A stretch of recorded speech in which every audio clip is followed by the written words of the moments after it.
had this dream where everyone yells screams. Impossible to distinguish all the faces through the steam. There I can see those kids burning up the limousine. The misery, how do we cover them with despair? And yet they seem quite fine.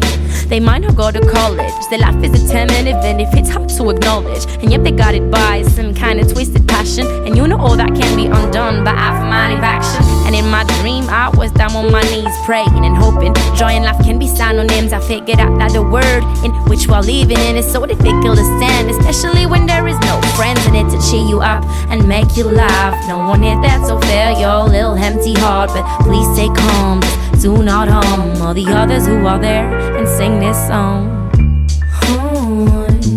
But how did we get to live in a world like this? I can better say this stuff or all this will ever stop. And I can stand saying those things. Everything we can do is to pull together to love each other. United we'll stand.